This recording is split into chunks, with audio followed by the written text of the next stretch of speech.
জি আম্মা ভালো আছি, আপনি ভালো আছেন? হ্যাঁ বাবা, আমি ভালো আছি। তুমি আজকে দেখে আমার অনেক ভালো লাগতেছে। তোমার শ্বশুর বাড়িতে আসতে এত সময় লাগলো কেন? আর তুমি এসব কি নিয়ে আসছো? তোমার কি কোনোদিন আক্কেল জ্ঞান হইব না? শ্বশুর বাড়িতে কেউ কি লাউ শাক নিয়ে আসে? না হয়েছে কি, ওই বাড়িতে যে লাউ গাছ লাগাইছি এত সুন্দর সুন্দর লাউ হয়েছে, মানে তার সাথে সাথে যে কুচি কুচি পাতার যে শাক হয়েছে, ভাবলাম আম্মা যদি খায় এই লাউ শাক জীবনে বলতে পারবো না, এই যে আম্মার জন্য নিয়ে আসলাম।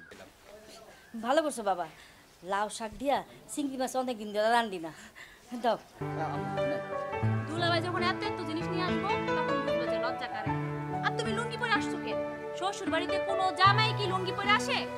না হয়েছে কি, সেই গরম পড়ছে, জিন্সের প্যান্ট যদি পরতাম বুঝছো, মানে জিন্সের প্যান্ট আমার টাইট লাগে আর ওটার মধ্যে বাতাস ঢুকে না, আর লুঙ্গি পরছি খোলামেলা আছে, ওটার মধ্যে বাতাস ঢুকে ঠান্ডাও লাগে। মা দেখো দেখো, তোমার বড় জামাই বাক্স বলে কত কি নিয়ে আসছে। এই তো মা, আসসালামু আলাইকুম। ভালো আছো বাবা? জি মা, আমি ভালো আছি, আপনি কেমন আছেন? মা ওই আমার কোটের সামনে ওই যে কসকস আপেল বিক্রি করতেছে, তো ভাবলাম যে কার্টুন ভরে নিয়ে যাই। আপনি তো আমার এটা খুব পছন্দ করেন, নেন আপনার জন্য আনছি বিদেশি আপেল, বিদেশি আপেল। নিচে রাখো বাবা। দেখছো দেখছো দুলাভাই কত কিছু নিয়ে আসছে। তা সাথী, তুমি কেমন আছো বলো? জি দুলাভাই, আমি ভালো আছি, আপনি ভালো আছেন? ভালো তো ছিলাম, কিন্তু তোমার এই চাষা স্বামীকে দেখে তো আর ভালো থাকতে পারলাম না। আচ্ছা, কতদিন করে তোমারে বললাম যে এই চাষা বসা বাদ দিয়ে একটু স্মার্ট ছেলের সঙ্গে একটা জীবনযাপন করো। তুমি একটু দেখতে শুনতে কত স্মার্ট, আর এটা তোমার সাথে যাই বলো? আমার তো অবশ্য খুব পাত্র আছে, তুমি চাইলে কিন্তু যোগাযোগ করতে পারো, বুঝতে পারছো? জামাই বাবা জিদা, তোমরা ভিতরে আসো, চলো ঘরে ভিতরে চলো। হ্যাঁ চলো চলো। না না না, আমি নিচ্ছি, আমি নিচ্ছি, চলো চলো চলো চলো।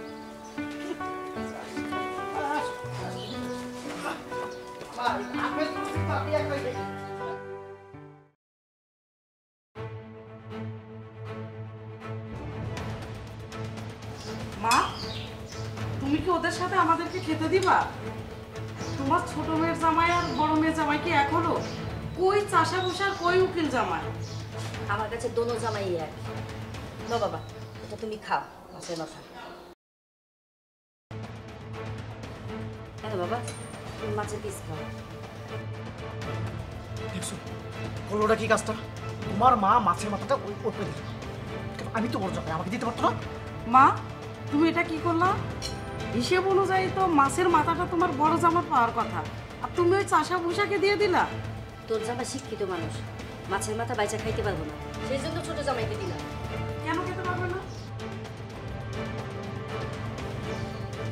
শিক্ষিত তো।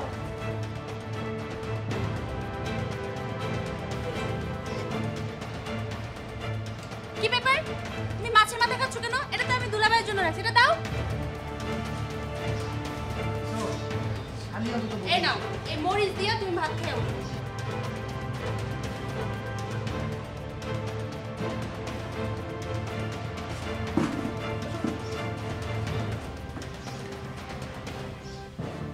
এই মার কাণ্ডটা দেখ, তোর জামাইকে খেতে বসিয়েছে আমাদের সাথে, এটা কি ঠিক হলো বল? মা তো এমনিতে এমনই, মা কোনো সামাজিকতা বুঝে না। আর তুমি বা কেমন ওদের সাথে খাবার টেবিলে বসলা কেন? যাও ওখানে গিয়ে খাও।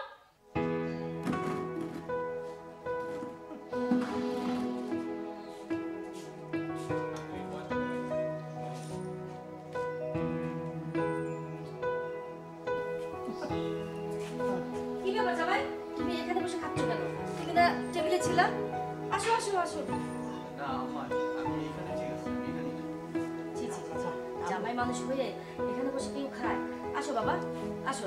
মা, তুমি আমাকে গরিব ঘরে বিয়ে দিয়ে এমনিতে সামাজিকভাবে অনেক অপমান করছো, আর অপমান করো না।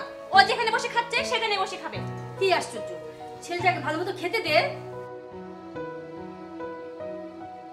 জি জি জি জি, টাকা গিয়ে আপনার টাকা সব ফেরত দিয়ে দিব। আপনি কোনো চিন্তা করেন না, আমার বড় জামাই টাকা সব ব্যবস্থা করে দিবে। জি জি, ওরা আমার বাসায় আছে এখন। শোনো, তোমার কি মনে আছে একবার তোমাদের বাড়িতে আসলাম, তোমার মা কত সুন্দর করে বড় মাছের মাথাটা আমাকে দিল, আরে সেই মাছের মাথার টেস্ট আমার মুখে এখনো লেগে আছে। দুলাভাই, আপনার লাগে লেবুর শরবত নিয়ে আসছি। বাহ, একেবারে সময় উপযোগী লেবু শরবত এই গরমে খুবই কার্যকরী। জানিস, তোর দুলাভাই না আমাকে কক্সবাজার বেড়াতে নিয়ে যাবে। কি নিয়ে যাবে না? আরে যাবো না মানে কি, কক্সবাজার নিয়ে তোমাকে সমুদ্রের বাড়িতে তুমি আর আমি গোসল করবো। বোন রে, তোর কপালও কপাল আর আমার কপালও কপাল। কেন যে সেদিন মায়ের কথায় ওই গরিব ছেলেটারে বিয়ে করতে রাজি হয়েছিলাম, আমার সুন্দর জীবনটারে বরবাদ করে দিল। বাবাজি, তোমার সাথে একটা কথা ছিল। কি কথা মা? মানে তোমাদের তো আমি বইলা রাখছিলাম আমার লাখ খানিক টাকা লাগবে, মানে ধার হিসাবে। তোমার শ্বশুরের অসুখের সময় আমি টাকা ঋণ করছিলাম, সেই টাকা পাওনাদার কালকে নিতে আসবে। তুমি কি টাকার ব্যবস্থা করছো? মা আসলে আমার কাছে তো এই মুহূর্তে তেমন কোনো টাকা পয়সা নাই, আমি এত টাকা দিতে পারবো না এখন। তাইলে কি হইব? আমি তো তারে এখনই ফোনের মধ্যে কইছি যে আপনি পাওনার টাকাটা কালকে এসে নিয়ে যান। আমি বড় মুখ কইরা কইছি আমার বড় জামাই বাবাজি সব টাকার ব্যবস্থা করে দিব। আমি তো এখন মান সম্মানের মধ্যে পড়ে গেলাম। আম্মা, আপনি এত চিন্তা করতেছেন কেন? আপনার টাকা লাগবে, টাকা আমি দেব। বাবাজি তুমি এতগুলি টাকা পাইবা কই? এই, তোমার কি মাথা খারাপ হয়ে গেছে? তুমি তো কোনো সামান্য ক্ষেত খামারের কাজ, কোনোদিন তো আমার ভালো একটা শাড়িও কিনে দিতে পারো। এখন তুমি মায়ের লাখখানেক টাকা দিবা? কি পাগলামি একটা বিষয় কও। আচ্ছা আজকালকার জামানায় 1 লাখ টাকা কেউ এমনি দেখো? হ্যাঁ, এই চুপ করো তুমি, নিজে তো পারলা না আবার একজনকে ঠেস মারা কথা বলো। আমি সত্যি মায়ের জন্য 1 লাখ টাকা নিয়ে আসছি। আম্মা, এই যে টাকাটা।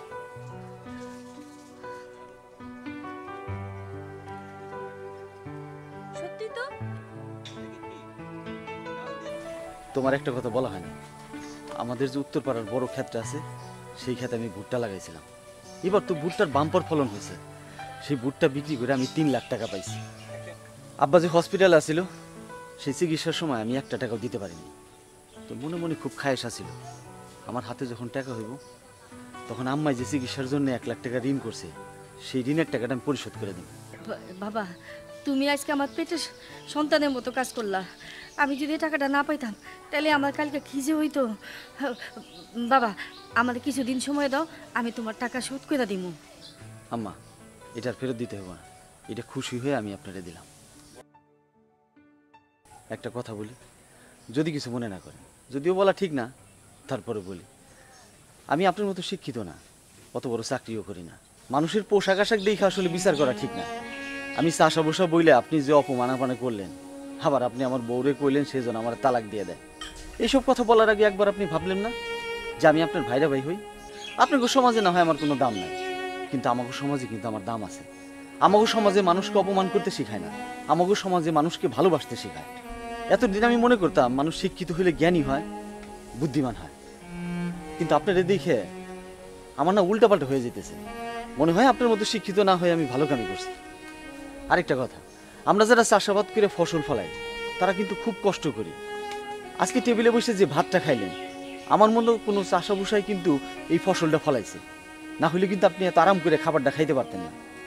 আর আপা, আপনার একটা কথা বলি, আপনি কিন্তু একসময় এই বাড়িরই মেয়ে ছিলেন, বড় লোক জামাই পায়ে আপনি নিজের এতটা পাল্টায় ফেললেন, এটা কি ঠিক?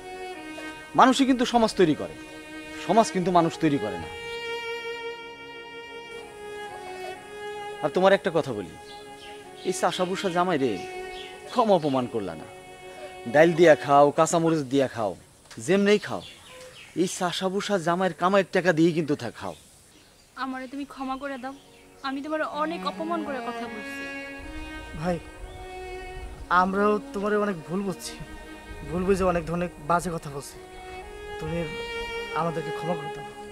আমি কোনো কষ্ট পাইনি ভাই, আপনারা যে নিজেরা নিজেদের ভুল বুঝতে পারছেন এতে আমি অনেক খুশি হয়েছি। যে আমার এই দুনিয়াতে আপনজন বলতে কেউ নাই, মা নাই, বাপ নাই, আপনাদেরকে আমি আপনজন মনে করি।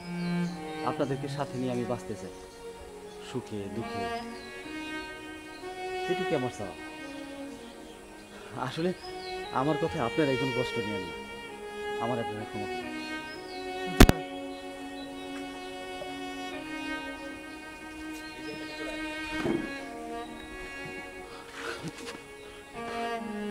তুমি একদম ঠিক কথা বলছো, একদম ঠিক কথা বলছো তুমি। একটা কথা কি জানো, বাইরে যে চাকচিক্য ভালো পোশাক এগুলো দেখে না মানুষকে বিচার করা যায় না। তুমি একদম ঠিক কথা বলছো।